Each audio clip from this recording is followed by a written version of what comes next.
Into May 27. Today is ours. ಈ ಪುಸ್ತಕದಲ್ಲಿದ್ದ ಬರಹ ನಿನ್ನೆ ಹೇಳಿದ್ವಿ. ನಿನ್ನೆ ಪತಿಯನ್ನು ಕುರಿತು ನೀನು ಎಷ್ಟು ಒಳ್ಳೆಯವನು ಅನ್ನುವಂತಹ ಒಂದು ಪ್ರಶ್ನೆಗಳಿದ್ವಲ್ಲಿ, 9 ಪ್ರಶ್ನೆಗಳು. ಇವತ್ತು ಮಾರುಸ್ ಅವರು 9 ಪ್ರಶ್ನೆಗಳನ್ನು ಪತ್ನಿಗಾಗಿಯೂ ಹಾಕುತ್ತಾರೆ. 9 ಪ್ರಶ್ನೆಗಳನ್ನು ಇಂಗ್ಲೀಷ್ ಓದು, ನಂತರ ಕನ್ನಡದ ಭಾವಾರ್ಥ. Are you a good wife? Are you a good wife? Yesterday we set a few questions for the husband. Today we have a few questions for the wife. They in turn will show how she can be a real helpmate and increase happiness. 1. Do you live within your husband's income? Are you inclined to forgo something for yourself in order to save for something you both can share? 3rd, if he needs to aid his family financially, do you help him in that emergency, either by working or economizing? 4. Do you know his ambition for the future, and are you helping him to realize it? Wow. 5th, do you stay on good terms with his family, even though they bore or bother you? 6th, do you participate in his hobbies, or let him follow them happily if you can't? 7th, do you comply with him when you can't have your own way? Do you make his friends welcome at home?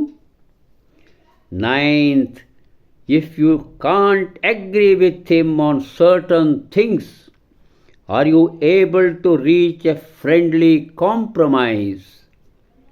If you answered yes to these questions, honestly, you rate well as a good wife.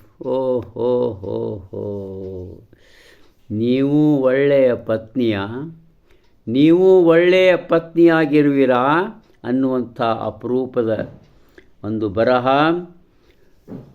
ನಿನ್ನೆ ನಾವು ಪತಿಯನ್ನು ಕುರಿತು ಆ 9 ಪ್ರಶ್ನೆಗಳನ್ನು ಕೇಳಿದ್ದೆವು. ಇಂದು ಪತ್ನಿಗಾಗಿ ಪ್ರಶ್ನೆಗಳು ಉಂಟು. ಪತ್ನಿಯು ನಿಜವಾಗಿ ಯಾವ ರೀತಿ ಸಂತೋಷವನ್ನು ಹೆಚ್ಚು ಮಾಡುವಲ್ಲಿ ಸಹಾಯಕಳು ಎಂಬುದನ್ನು ಪ್ರತಿಯಾಗಿ ಈ ಪ್ರಶ್ನೆಗಳು ತಿಳಿಸುತ್ತವೆ. ಪತ್ನಿ ಹೇಗೆ ಕುಟುಂಬದಲ್ಲಿ ಸಂತೋಷವನ್ನು ಯಾವ ರೀತಿ ಹೆಚ್ಚು ಮಾಡಬಹುದು? ಈ ಪ್ರಶ್ನೆಗಳು. ಪ್ರಶ್ನೆ 1, ನಿಮ್ಮ ಗಂಡನ ಆದಾಯದಲ್ಲಿ ನೀವು ಬಾಳುವೆ ನಡೆಸುತ್ತಿರುವಿರಾ? 2, ನೀವಿಬ್ಬರೂ ಹಂಚಿಕೊಳ್ಳಲು ನಿಮ್ಮದಾದ ಏನನ್ನೋ ಬಿಟ್ಟು ಒಲವು ತೋರಿಸುತ್ತೀರಾ? ಅಂದ್ರೇನದು? ಅಂದ್ರೇನು ಅಂತಂದರೆ, ನೀವು ಅವನಿಗೇನೋ ಸೇರಿರ್ತದೆ, ನಿನಗೇನೋ ಸೇರಿರ್ತದೆ. ಆವಾಗ ನೀವು ನಿಮ್ಮದನ್ನು ಬಿಟ್ಟು ಅವನ ಜೊತೆಗಾಗಿ ಅವನ ಜೊತೆಯಲ್ಲಿ ಸೇರಿಕೊಂಡು ಬದುಕಬೇಕಾಗುತ್ತದೆ. 3ನೇದ್ದು, ಅವ ತನ್ನ ಕುಟುಂಬ ಅಂದರೆ ತನ್ನ ತಂದೆ, ತಾಯಿ, ಅಕ್ಕ, ತಂಗಿ ಯಾರಿಗೋ ಒಂದು ಆಪತ್ತಿನ ಸಂದರ್ಭ ಬಂದು ಒದಗಿರ್ತದೆ. ಆವಾಗ ಅವರಿಗೆ ಆರ್ಥಿಕವಾಗಿ ಸಹಾಯವನ್ನು ಮಾಡಬೇಕಾಗ್ತದೆ. ಅದೊಂದು ಆಪತ್ತು ಕಾಲ ಆಗಿರ್ತದೆ. ಆ ಸಂದರ್ಭದಲ್ಲಿ ನೀವು ಸ್ವತಃ ವರ್ಕ್ ಮಾಡೋದು, ಸಹಮತವನ್ನು ತೋರಿಸೋದು, ಇವೆಲ್ಲವನ್ನೂ ನೀವು ಮಾಡಬಲ್ಲಿರಾ? ನೋಡಿರಿ, ಎಷ್ಟೊಂದು ಅತ್ಯಂತ ಮಹತ್ವದ ಪ್ರಶ್ನೆ ಇವು. ಇನ್ನು 4ನೇದ್ದು, ನಿಮ್ಮ ಪತಿಯು ಕುಟುಂಬದ ಜೊತೆ ಅವರು ನಿಮಗೆ ಬೇಸರ ತಂದರು, ತೊಂದರೆ ಕೊಟ್ಟರು, ಆದರೂ ಸಹಿತ ನೀವು ಒಳ್ಳೆಯ ಒಂದು ಸಂಬಂಧವನ್ನು ಹೊಂದಿರುವ ಆಶಯದವರೇ? ಬಹಳ ಮಹತ್ವದ ಪ್ರಶ್ನೆಯು ಇವತ್ತಿಗೂ ಎಲ್ಲರಿಗಾಗಿ. ಕುಟುಂಬರ ಜೊತೆ, ಪತಿಯ ಕುಟುಂಬ ಅಂದ್ರೆ ಆ ಪತಿಯ ತಂದೆ, ತಾಯಿ, ಅಕ್ಕ, ತಮ್ಮ, ಅಣ್ಣ ಎಲ್ಲ ಬಂಧುಗಳ ಜೊತೆ ಅವರು ಬೇಸರದವರು ನಿಮಗೆ ಅನ್ನಿಸ್ತದೆ ಒಮ್ಮೊಮ್ಮೆ. ಹಾಗೂ ತೊಂದರೆ ಕೊಡ್ತಿರ್ತಾರಂತೂ ಅನ್ನಿಸ್ತದೆ ನಿಮಗೆ. ಆದರೂ ಸಹ ಒಳ್ಳೆಯ ಸಂಬಂಧವನ್ನು ಹೊಂದಿರೋ ಆಶಯ ನಿಮ್ಮಲ್ಲಿ ಉಂಟೇ? 5. ಇನ್ನು 6ನೇದ್ದು, ನಿಮ್ಮ ಪತಿ ಕೆಲವೊಂದು ಹವ್ಯಾಸಗಳನ್ನು ಬೆಳೆಸ್ಕೊಂಡಿರ್ತಾನೆ, ಆದರೆ ನಿಮಗವು ಬೇಡ. ಆದರೆ ಆಯ್ತು, ಆತ ತನ್ನ ಸಂತೋಷದ ಸಲುವಾಗಿ ತನ್ನ ಹವ್ಯಾಸಗಳನ್ನು ಬೆಳೆಸ್ಕೊಳ್ಳಿ ಅಂಥೇಳಿ ನೀವು ಅವನಿಗೆ ಸಾಥ್ ಕೊಡ್ತೀರಾ, ಅಂದರೆ ಅವನಿಗೆ ಬಿಟ್ಟು ಬಿಡ್ತೀರಾ ಅವ್ರನ್ನ ತನ್ನ ಹವ್ಯಾಸಗಳನ್ನು ಬೆಳೆಸಿಕೊಳ್ಳಿಕ್ಕೆ ಅಂತ. ಆಮೇಲೆ ನಿಮಗೆ ಯಾವುದೇ ಒಂದು ನಾವು ಎಷ್ಟೋ ಸರಿ ಏನು ಮಾಡಬೇಕಪ್ಪ ಅಂಥೇಳಿ ಒಂದು ದಾರಿಯ ಕಾಣದಂಗೆ ಆದಾಗ ನೀವೇನು ಮಾಡಬೇಕಾಗ್ತದೆ?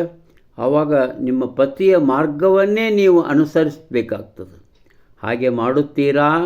ಎಷ್ಟೋ ಸಾರಿ ಎಷ್ಟೋ ವಿಷಯದಾಗ ನಾ ಆ ವಿಷಯದಾಗ ಏನು ಮಾಡಲಿ, ಹಿಂಗೇನು ಮಾಡಲಿ ಅಂದಾಗ ನಿಮ್ಮ ಪತಿಗೆ ಹೇಳಿ ಅವ ಹೇಗೆ ಹೋಗ್ತಾನೋ ಅವನ ಮಾರ್ಗವನ್ನೇ ಅನುಸರಿಸುತ್ತೀರಾ?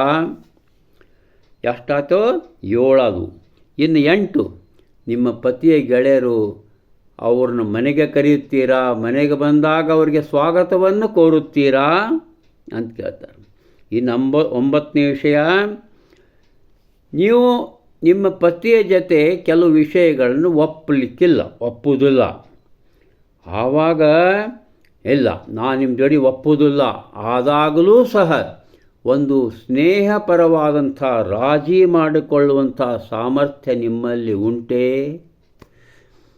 ಸ್ನೇಹ ಆಯ್ತಪ್ಪ, ನಿಮ್ದು ಹಿಂಗೆ ನಂದು ಹಿಂಗೆ, ಇಬ್ಬರು ಕೂಡ ಚೆಂದಾಗಿರೋಣ ಅನ್ನುವಂತಹ ಒಂದು ಭಾವವನ್ನು ನೀವು ತೋರಿಸ್ತೀರಾ? ಈ ಎಲ್ಲ